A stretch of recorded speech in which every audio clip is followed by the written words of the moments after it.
Graça e paz, meus irmãos. Amém? Está reunido esta noite ao lado de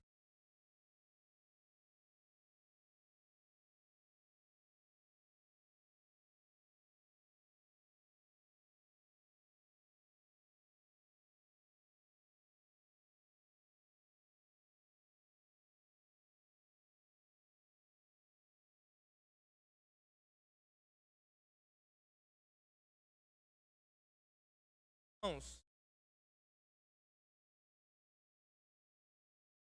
Está baseada lá.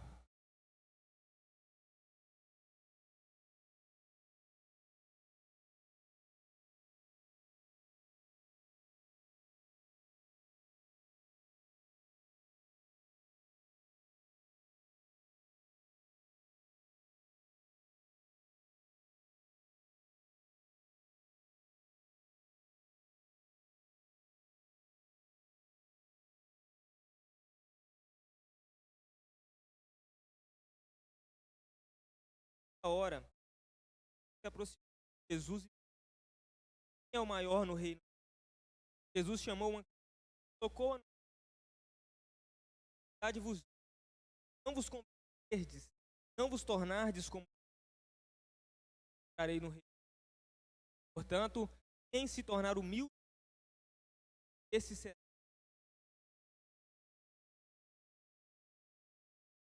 Pai, em nome de nós agradecemos a oportunidade de estarmos nessa reunião, ó Deus, edificando uns aos outros, ó Pai, e podendo adorar ao Senhor, Pai. Pedimos para que o Senhor fale conosco através da Tua palavra, que o Senhor nos edifique, ó Deus, e nos encoraje a permanecermos firmes na caminhada cristã, confiando somente na graça do Senhor. É o que pedimos em nome de Jesus. Amém. Meus irmãos, quando nós vamos analisar o tempo em que Jesus veio cumprir o seu ministério aqui nessa terra, ele viveu em culturas diferentes. E quando nós analisamos a cultura romana, nós vemos que na cultura romana eles tinham uma inversão de valores. Na cultura romana, Elias, eles valorizavam o egocentrismo, a arrogância, como sendo um bom atributo, como sendo algo valioso para a nossa vida, como sendo alguma coisa que realmente merecia dignidade. Eles valorizavam a arrogância, a presunção, a altivez, e eles desprezavam o espírito de humildade, porque a arrogância naquela cultura, Elias, representava a força, representava alguém que era forte, alguém que era capaz, alguém que era superior, e eles valorizavam o espírito de superioridade, enquanto desprezavam a humildade, Elias, porque a humildade, Hélio, era visto como sinônimo de fraqueza, era algo que eles desprezavam e que eles não davam a mínima para aqueles que realmente, de fato, tinham essa característica e esse espírito de humildade.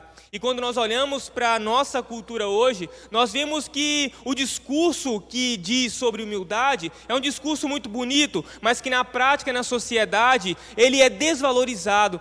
Porque a sociedade em que vivemos, as pessoas valorizam uma postura de altivez, pessoas que têm uma postura que demonstram superioridade. As pessoas ensinam que devemos andar com o olhar para cima, para que nós demonstremos a superioridade, para que a gente demonstre uma autoestima que talvez possa despertar no outro um sentimento de inferioridade. Nós ensinamos que as pessoas precisam amar primeiramente a si mesmas, para depois amar ao próximo, incentivando as pessoas a serem orgulhosas e egoístas. Mas a mensagem dessa noite, nós vamos ver que nós precisamos nos espelhar em Cristo, aquele que realmente demonstrou um espírito de humildade, porque na cultura romana, a altivez, o orgulho, a presunção era visto como sinônimo de coisa boa, mas Cristo veio e quebrou esse sinônimo de coisa boa e trouxe a humildade como realmente o verdadeiro, a verdadeira característica como boa. Jesus, que era rei, Hélida, Jesus, que era o rei da glória, Jesus sendo o divino, o Deus todo-poderoso, ele se humilhou e ele se tornou servo, mostrando que a humildade, de fato, é a verdadeira virtude que devemos ter em nossa vida. Por isso, a mensagem nessa noite é sobre a importância da humildade no reino de Deus. E nos primeiros versículos que nós lemos, nós vamos ver a presunção, Hélio, daqueles discípulos. Nós vamos ver, Nilda, que aqueles discípulos eles tinham um coração presunçoso e orgulhoso e pensavam de si mesmo algo que ia além daquilo que realmente eles eram. E o texto diz que naquela hora os discípulos se aproximaram de Jesus e perguntaram: quem é o maior no reino de Deus? Quem é o maior no reino dos céus? E quando nós vemos a dúvida desses discípulos de qual deles era o maior no reino de Deus, eles queriam saber qual era o maior no sentido de ser mais importante. Eles queriam saber, Nilda, qual deles era o mais importante no reino de Deus, qual deles mereceria maior prestígio no reino de Deus, qual deles seriam superiores aos outros no reino de Deus, qual deles talvez ocupariam cargos que demonstrariam uma superioridade em relação aos outros no reino de Deus.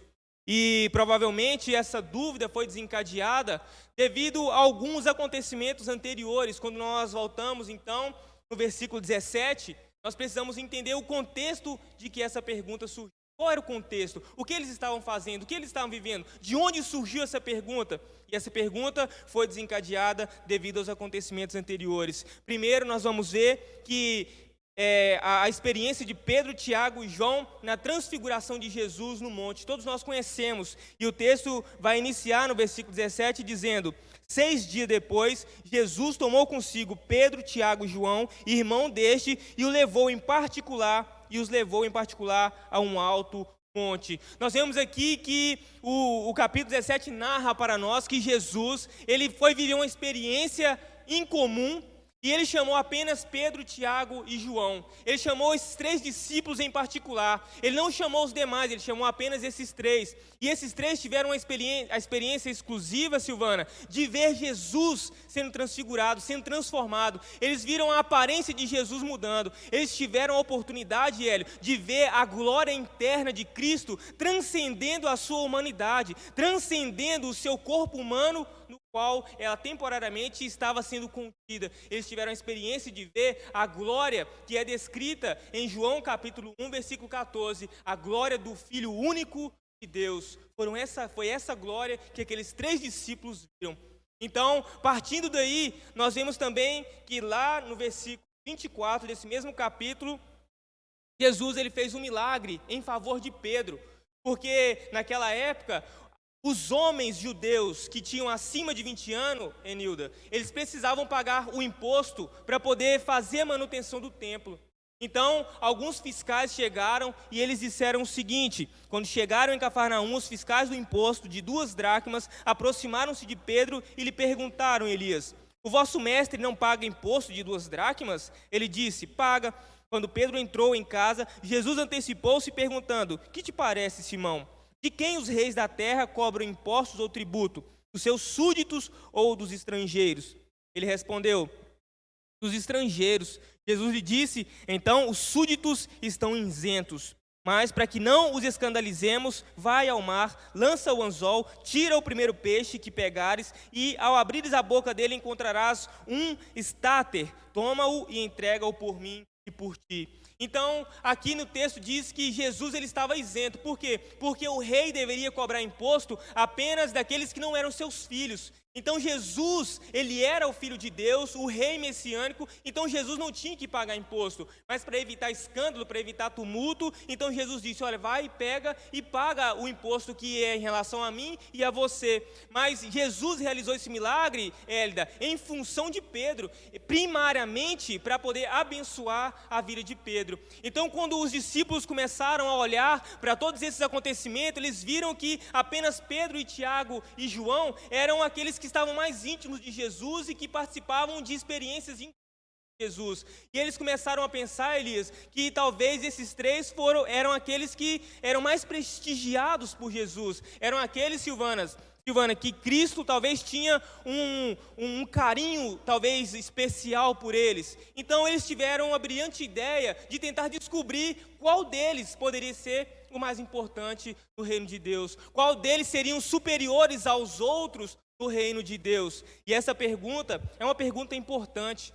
Porque essa pergunta é uma pergunta muito reveladora. Essa pergunta revela, Hélio, o orgulho que existia no coração daqueles discípulos. Essa pergunta revela o desejo daqueles discípulos, Elias, de imitarem no reino de Deus o sistema de governo desse mundo terreno, onde as pessoas, elas se sentem superiores às outras, se sentem mais dignas do que as outras, baseado talvez na sua posição social. Onde as pessoas se sentem mais dignas do que as outras, baseado no tipo de trabalho que ela exerce na sociedade. Algumas pessoas se sentem superiores, mais valiosas, porque elas fazem um trabalho que elas consideram mais dignos do que outros tipos de trabalho.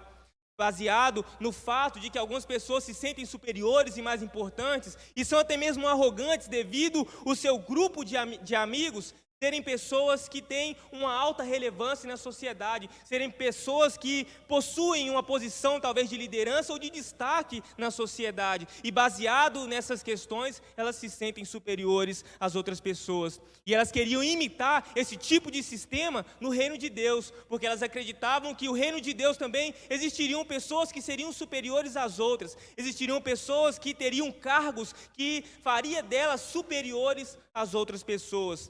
E com essa pergunta, os discípulos insinuaram que eles pertenciam ao reino de Deus. Eles insinuaram que eles já estavam inseridos no reino de Deus. Mas a má intenção do coração daqueles discípulos e o orgulho do coração deles revelam a necessidade, Elias, de conversão. Revela que, ainda que eles presumissem que eles já estavam inseridos no reino de Deus, ainda que eles presumissem que eles já pertenciam ao reino de Deus, essa intenção, essa inclinação, esse orgulho no coração deles de querer ter superioridade em relação aos seus irmãos, demonstra que eles necessitavam de conversão.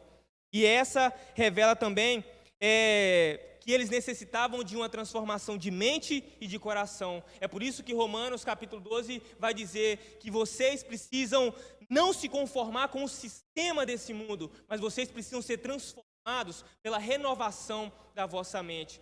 E aqui eles estavam tentando seguir o mesmo ritmo do governo do mundo, o mesmo ritmo do sistema que governa esse mundo. Mas aí Jesus mostra para eles que havia uma necessidade de conversão, de mudarem a mente deles, de mudarem a postura e a atitude do coração deles, porque com aquela atitude era impossível que entrassem no reino de Deus. Pois no reino de Deus não se vive em busca de status. No reino de Deus não se vive em busca de prestígio, Elias. Não se vive em busca de alta posição. No reino de Deus nós buscamos serviço. Buscamos servir a Deus e servir ao nosso próximo. Pois como Jesus nos ensinou em Mateus capítulo 16, versículo 25... um verdadeiro cristão é aquele que esquece de si mesmo e dos seus interesses egoístas para viver em dedicação a Cristo e cumprir as suas obrigações em relação ao próximo. Porque os dois maiores mandamentos se resumem em amar a Deus acima de todas as coisas e amar ao seu próximo como a ti mesmo. E um coração orgulhoso, Elias, que era o coração daqueles discípulos, pois eles queriam buscar prestígio no reino de Deus, o coração orgulhoso impede nós cumpramos com essas duas exigências, de adorar a Deus e nosso próximo. Porque um coração orgulhoso não se permite ser servo de ninguém, mas ele quer sempre ser servido. Um coração orgulhoso não se permite ocupar talvez cargos que ele considera de talvez menos dignidade. Ele quer sempre ocupar cargos de alta posição, que dê a ele status e prestígio na sociedade. Mas o reino de Deus grande é aquele que faz pequeno. E é por isso que Jesus ele apresentou a esses discípulos a condição para poder ser cidadão do reino de Deus. Pois o coração deles era tão orgulhoso que eles já presumiram que eles já estavam inseridos. Eles só queriam saber qual deles seria maior. Mas Jesus disse, olha, se vocês não se converterem, vocês nem vão entrar no reino de Deus. E aí ele vai dar a condição para poder entrar no reino de Deus, para poder ser membro, para poder ser cidadão do reino de Deus. E ele vai dizer, Jesus chamou uma criança e colocou-a no meio deles e disse, em verdade vos digo, que se não vos converterdes e não vos tornardes como criança, nunca entrareis no reino de Deus. E nesse texto aqui, Jesus ele está mostrando a condição necessária para que aqueles que querem entrar no reino de Deus, eles possam entrar. E a condição aqui é que eles se convertam. E converter aqui, Elias, é equivalente a se tornar uma criança. É equivalente a ser como uma criança. Mas em que sentido nós devemos ser como criança, Hélio? Em que sentido, Ivani, nós devemos ser como criança? E a ideia aqui é que, embora as crianças não sejam sem pecados, como talvez nós presumimos, nós olhamos para as crianças como símbolo de pureza, de humildade, símbolo de inocência. E ainda que em um sentido elas sejam, em outro elas não são. Porque embora nós acreditemos que elas sejam sem pecado, elas continuam sendo pecaminosas diante de Deus. E não é exatamente isso que Deus ele quer trazer ao nosso coração. A ideia aqui é que nós devemos imitar a mesma atitude que as crianças possuem em relação aos seus pais. Nós devemos desenvolver as mesmas características que as crianças têm em relação aos seus pais. Porque as crianças, Elias, elas reconhecem e têm consciência da sua total dependência dos seus pais para satisfazer as suas necessidades.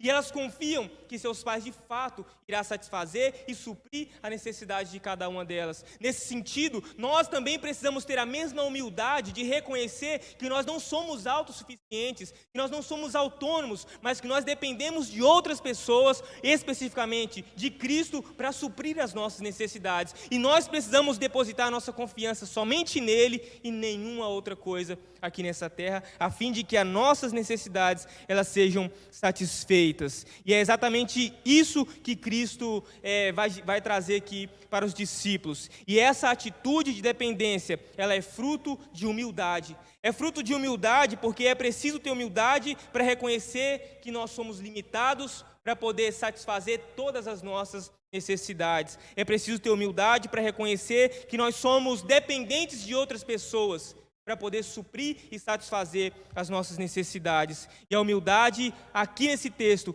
é uma característica fundamental para entrarmos no reino de Deus, pois a humildade nos ajuda a reconhecer, Hélida, que nós não possuímos nenhuma conquista ou mérito que nós possamos entregar a fim de entrarmos no reino de Deus. Nós não possuímos nada de valor que nós possamos entregar em troca da nossa entrada no reino de Deus. A humildade nos permite reconhecer que nós somos falíveis, que nós somos pobres, que nós somos miseráveis e não temos nada de valor, nenhuma riqueza espiritual que nós possamos entregar a Cristo, a fim de que possamos trocar isso pela nossa entrada no reino de Deus. Sem humildade, nós sempre vamos achar que somos bons o suficiente, nós vamos achar que a nossa obra de caridade é boa demais, nós vamos achar que a nossa boa conduta na sociedade é uma riqueza que possamos dar a Deus em troca da nossa entrada no reino de Deus. Nós vamos achar que porque nós nos vestimos bem e temos uma boa postura na sociedade, isso é uma riqueza espiritual que nós possamos dar para a nossa entrada no reino de Deus. Mas a humildade nos faz reconhecer que somos pobres demais, faz com que nós possamos reconhecer que não temos nada, nenhuma riqueza espiritual, nada de valor que possamos entregar a Deus, a fim de que Ele nos dê em troca o reino de Deus. Por isso, Jesus ele disse aos seus discípulos que eles precisavam se converter.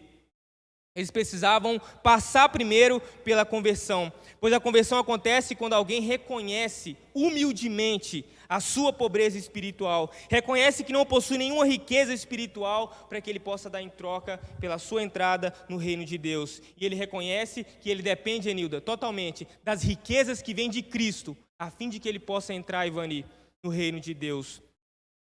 E por isso, Mateus capítulo 5, versículo 3, vai dizer o seguinte: Jesus disse, felizes são as pessoas que sabem que são pobres espiritualmente, pois o reino de Deus é delas. É exatamente isso que Jesus está dizendo. Aqui no texto os discípulos eram arrogantes e eles diziam, olha Senhor, nós já estamos no reino, mas qual de nós seremos o maior? Qual de nós seremos o mais importante no reino de Deus? E aí Jesus poderia ter dito, olha, vocês precisam entender uma coisa, o reino de Deus não pertence a pessoas orgulhosas. O reino de Deus não pertence às pessoas que acreditam que possuem riquezas espirituais. O reino de Deus pertence àqueles que reconhecem que são pobres espiritualmente e que não são dignas de serem consideradas importantes ou receber prestígio no reino de Deus. O reino de Deus pertence a essas pessoas. Por isso, vocês precisam se converter. Porque se isso não acontecer, nem vocês vão entrar no reino de Deus. O reino de Deus não é para pessoas arrogantes, não é para pessoas que ambicionam ser mais importantes do que as outras. O reino de Deus não pertence às pessoas que se julgam autossuficientes. O reino de Deus pertence àqueles que têm consciência da sua pobreza espiritual. O reino de Deus pertence àqueles que reconhecem que são totalmente dependentes das riquezas que provêm de Cristo, para que eles entrem no reino de Deus, a fim de que Cristo possa salvá-los. E é por isso que no versículo 4, Hélida, Jesus mostra a condição para que possamos ser grandes no reino de Deus. No versículo 4, Jesus mostra a condição para que alguém possa de fato ser grande no reino de Deus. E ele diz: portanto, quem se tornar humilde como essa criança, esse será o maior no reino de Deus. E aqui Jesus mostra que o maior no reino de Deus é aquele, Hélio, que não pensa em si mesmo como grande. O maior no reino de Deus, Silvana, não é aquele que pensa em si mesmo como sendo importante ou tendo a possibilidade de ser importante ou receber prestígio no reino de Deus, mas é aquele que nem sequer pensa a respeito de si mesmo como alguém que merece ser importante, mas é aquele que reconhece a sua pobreza espiritual e se considera digno de estar sempre servindo as outras pessoas. O reino de Deus, Jesus vai dizer que o grande no reino de Deus é aquele que reconhece que não merece ser importante. Ser grande no reino de Deus é aquele que reconhece e tem consciência de que ele não tem nada que o dignifica para receber prestígio no reino de Deus. É aquele que tem a mesma atitude de Cristo Jesus, que sendo rei, se humilhou e se fez servo, lavando os pés dos seus discípulos, mostrando que no reino de Deus, a natureza do reino de Deus é diferente do sistema de governo desse mundo, porque grande é aquele que se faz pequeno. Importante é aquele que reconhece que não tem importância. Isso é ser grande no reino de Deus. Ser grande no reino de Deus significa ser humilde, significa considerar sempre Cristo em primeiro, o nosso próximo em segundo e nós em último lugar. E para finalizar, eu quero trazer uma ilustração de John Wesley e o seu amigo George Whitefield. E John Wesley, ele tinha a sua convicção de salvação como arminiano. E George Whitefield, ele tinha a sua convicção como calvinista. E eles tinham essa divergência, embora eles eram amigos, eles acreditavam de uma forma diferente. E certa vez, quando um repórter ele foi fazer uma entrevista a George Whitefield, e procurando causar intriga entre eles, ele perguntou o seguinte: olha, você acha que você vai encontrar John Wesley no céu? E aí George Whitefield parou e pensou, e ele disse: eu acredito que não. E aí, aquele repórter pensou que tinha conseguido causar, talvez, alguma estranheza entre eles, então ele concluiu: eu acredito que não, porque John Wesley vai estar tão próximo do trono de Deus, que um pobre pecador como eu não vai ser capaz de enxergá-lo. E é exatamente essa a humildade que precisa existir no nosso coração, como moradores e cidadãos do reino de Deus. Aqueles que reconhecem sempre o outro como sendo mais importante, como merecendo mais prestígio do que nós mesmos. Às vezes nós buscamos prestígio e nós precisamos entender que entre nós não pode haver espírito de altivez, entre nós não pode existir o desejo de buscar ser importante ou buscar talvez ser mais digno do que os outros. Nós precisamos entender que entre nós precisa haver sempre o espírito de serviço, de humildade. Precisamos estar sempre considerando os nossos irmãos como sendo mais importantes do que nós. Porque foi exatamente esse o exemplo que Jesus deu. Aquele que quer ser o primeiro, ele precisa ser o último. Porque aquele que se exalta, ele vai ser humilhado. Mas aquele que se humilha, é Deus quem vai exaltá-lo.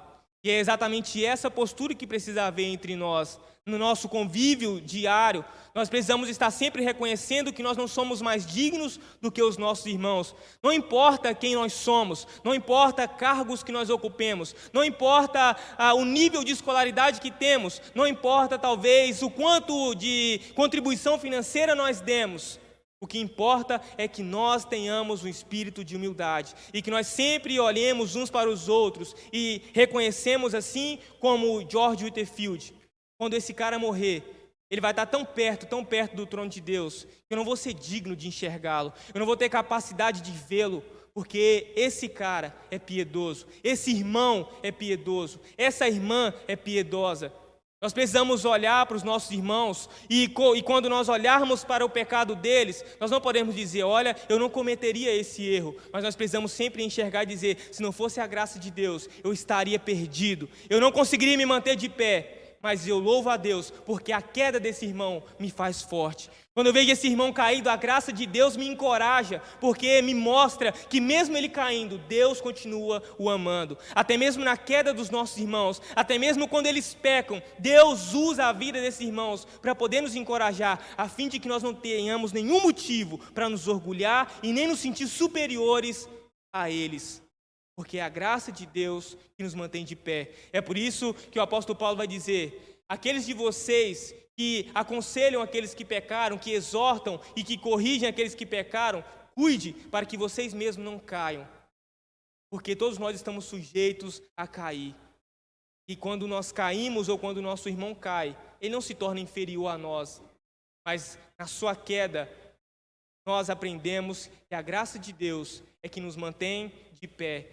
Isso nos faz ter consciência e atitude de humildade.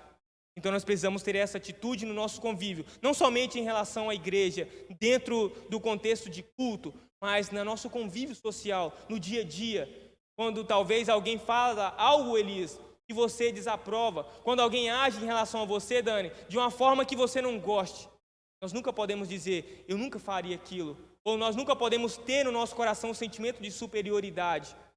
Nós precisamos sempre reconhecer que nosso irmão é mais digno e mais merecedor, ser importante que nós. Não somos dignos. Precisamos considerar o nosso irmão como digno. Precisamos olhar e dizer como Joe Wesley, vou ser capaz de ver o Hélio. Vou ser capaz de ver o Hélio, a Enilda, não vou ser capaz de ver a Dani. Eles são mais importantes do que eu. E lá eles vão receber mais prestígio, porque eles são mais dignos do que eu. Mas aquele que pensa de si mesmo, olha, eu mereço, porque eu faço isso, aquilo, porque eu sou isso, aquilo, Jesus disse, vocês não se converterem, vocês não vão entrar no reino. Por isso nós precisamos entender que a humildade no reino de Deus é fundamental. Ainda que a sociedade valorize um espírito de arrogância e de presunção, nós precisamos entender que nós somos cidadãos do reino de Deus. Nesse reino, aquilo que é valorizado é a humildade e a consciência de que nós somos pequenos, dignos, ser quem nós somos e receber o que nós recebemos e morar aonde nós estamos. Amém? Que Deus nos abençoe. Vamos orar. Pai, em nome de Jesus, nós queremos te agradecer pela tua palavra. Te agradecer, ó Deus, porque a tua palavra nos exorta e ao mesmo tempo ela nos encoraja, ó Deus, e nos encoraja a confiar somente na graça do Senhor, pois é somente por sua graça que nos mantemos de pé. A tua palavra, ó Deus, nos exorta, Pai, diante dos nossos erros e falhas, ó Deus, mas ela também nos mostra, ó Deus, o poder da graça do Senhor que nos capacita para vencermos o nosso pecado, para vencermos, ó Deus, o orgulho que nasce em nosso coração, o orgulho, ó Deus, que em todo o tempo está se acendendo em nosso coração e tentando nos dominar, Pai. Mas obrigado, ó Deus, porque a tua palavra nos encoraja a confiarmos na graça do Senhor, Pai, e a buscar no Senhor o poder necessário para lidarmos, ó Deus, com o nosso pecado. Eu peço, Deus, que o Senhor nos dê uma noite de paz, de descanso, ó Deus, e comunhão com a nossa família. Eu peço isso em nome de Jesus. Amém.